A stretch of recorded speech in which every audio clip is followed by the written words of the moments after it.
think of what happens if instead of selling keywords like Google AdWords, you start selling user embeddings, right? Who the user is, what the user is.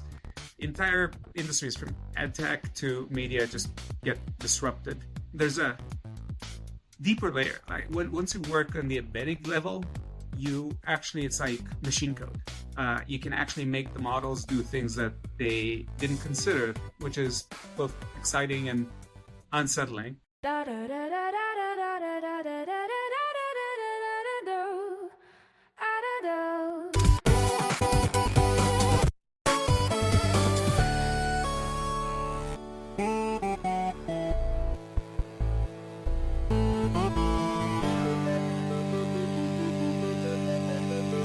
So in order to explore that, I'm joined with Gilad Lotan, head of AI, data sciences and analytics in BuzzFeed, which feels fitting because very few people actually know how to turn buzzwords into actual signal better than Gilad.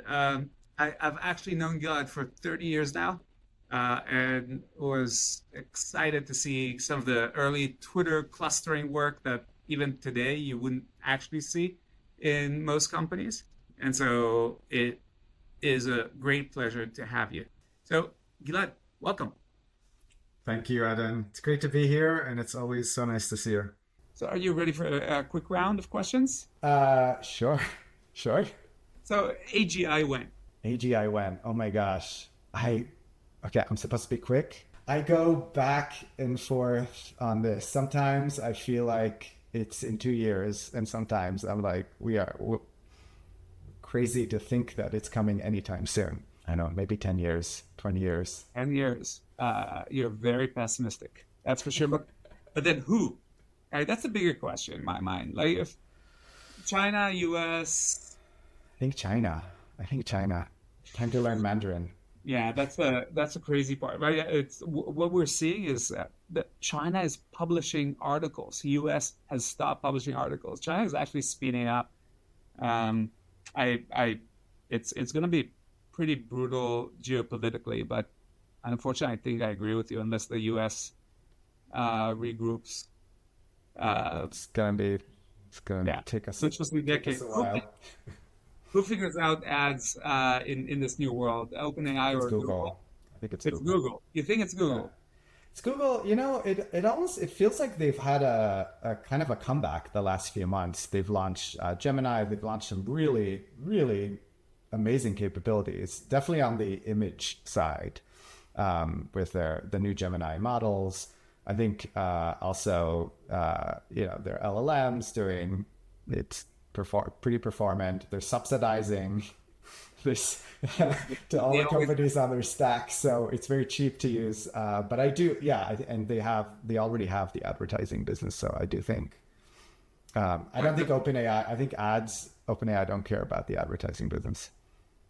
Well, they are starting to go into recruiting, which is pretty interesting because it's a form of ads, right? It's like matching between people. But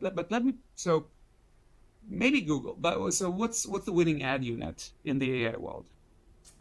I mean, I think it is created by a service, not by a human. The ad itself, I think it is tailored to a person. So the ad that you see, different from the ad that I see. Maybe the image, maybe the text, but I think it's hyper-personalized and automated content that's hyper-targeted. I think that is the world we're heading to. And then the question is whether impressions will matter or will everything be about clicks. I'm not sure. Yeah. And it's probably even more than clicks, right?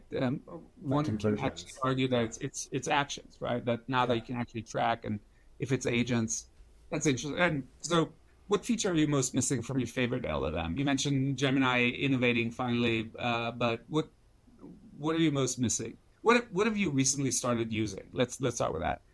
We've started using Replicate pretty heavily, and it's effectively a marketplace that makes it easier to use different models. So they host, they handle the inference, they make it very easy and pretty cheap. And so as a content company that's rapidly building companies, we don't have to like host our own version of Stable Diffusion and just deal with uptime and inference. And we don't have to do any of that. We can, okay, we want to try VO.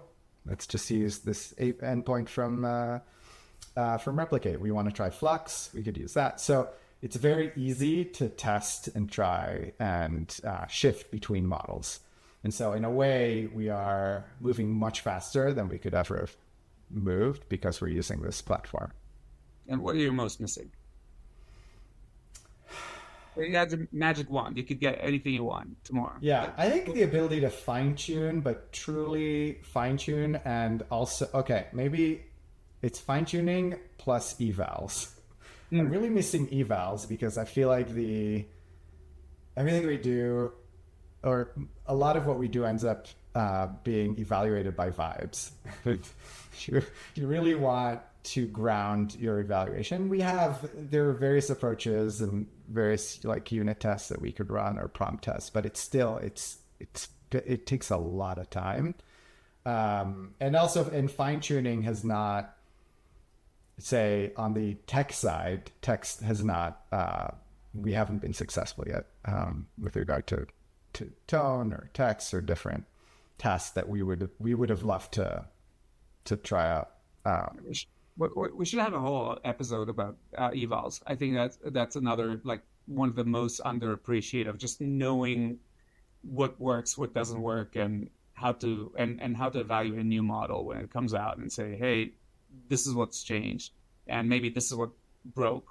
So people are... Yeah, I don't know. Are we making progress? I know it clicks. It clicks, okay, but is this riskier? Is it, yeah, I have no idea.